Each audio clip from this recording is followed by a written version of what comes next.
इसके बाद नेक्स्ट है थर्ड, शंट रिएक्टर।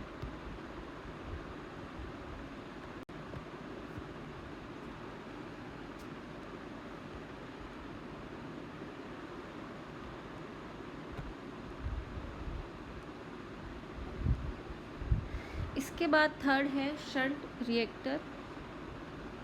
तो शंट रिएक्टर से किस प्रकार हम वोल्टेज को रेगुलेट करेंगे और कैसे हम रिएक्टिव पावर के थ्रू वोल्टेज कंट्रोल करेंगे।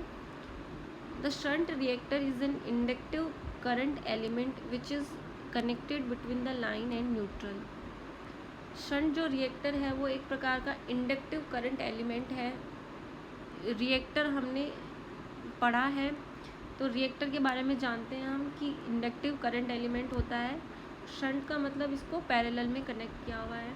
तो जो शंट रिएक्टर है, नेक्स्ट है हमारा third, shunt reactor.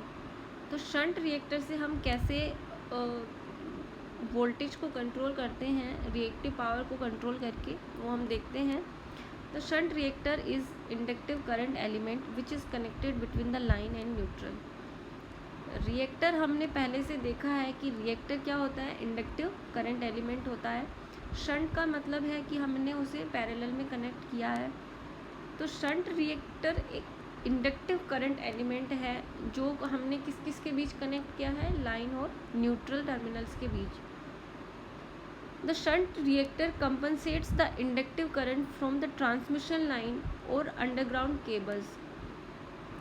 Shunt reactor जो कंपोनेंट है वो कंपनसेट करने का, पहले बात तो कंपनसेट करने का मतलब है वोल्टेज को रेगुलेट करना, उसे उसकी प्रिस्क्राइब्ड लिमिट में लाना। वोल्टेज कम है तो उसको ज़्यादा करना, अगर वोल्टेज ज़्यादा है तो उसको कम करना। तो जो शंट रिएक्टर है वो कंपनसेट किसको कर रहा है, इंडक्टिव करंट को ट्रांसमिशन लाइन और अंडरग्राउंड केबल्स में इसको कंपनसेट करने के लिए काम में लिया जाता है। It is mainly used in the long distance extra high voltage EHV and ultra high voltage UHV transmission line for reactive power control.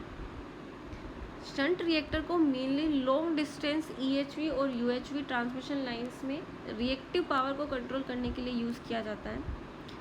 The shunt reactor are used in sending end substation, receiving end substation and in the intermediate substation of long EHV and UHV line. Shunt reactor को हम कहाँ use कर सकते हैं, sending end substation पे, receiving end substation पे, और जो इंटरमीडिएट सबस्टेशन है जिनको किसके लिए यूज़ किया, जो किस यूज़ किया जाएगा जिनको लॉन्ग EHV लाइन्स में और लो UHV लाइन्स में। In the long transmission line the shunt reactor is connected at the distance of 300 kilometre to limit the voltage at an intermediate point.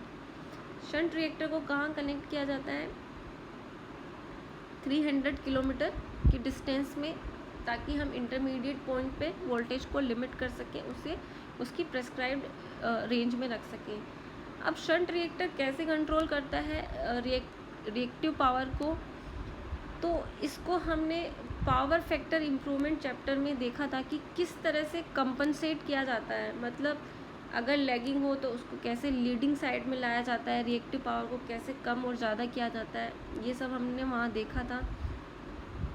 तो सेम उसी मेथड पे shunt reactor भी काम करता है। Shunt reactor is an absorber of reactive power. Shunt reactor करता क्या है, ये रिएक्टिव पावर को क्या कर लेता है, एब्जॉर्ब, मतलब सिस्टम में जितनी भी रिएक्टिव पावर एक्स्ट्रा है उसको ये एब्जॉर्ब कर लेगा और जो वोल्टेज है उसको कांस्टेंट बनाए रखेगा।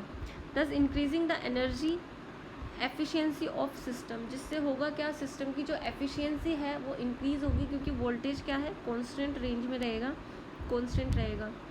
It is the most compact device commonly used for reactive power compensation in long high voltage transmission line and in cable system. Shunt reactor एक छोटी ऐसी डिवाइस है, कॉम्पैक्ट डिवाइस है, जिसको most commonly reactive power compensation के लिए use किया जाता है। कहाँ, in long high voltage transmission line, EHV lines, extra high voltage line, UHV line, ultra high voltage lines और केबल्स में।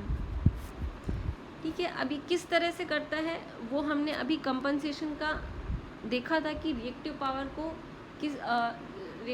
किस तरह से सेंडिंग एंड से और रिसीविंग एंड पे कंट्रोल किया जाता है। अगर रिएक्टिव पावर सिस्टम में ज़्यादा है तो उसे एब्जॉर्ब कर लिया जाता है, और अगर सिस्टम में कम है तो सप्लाई कर दिया जाता है।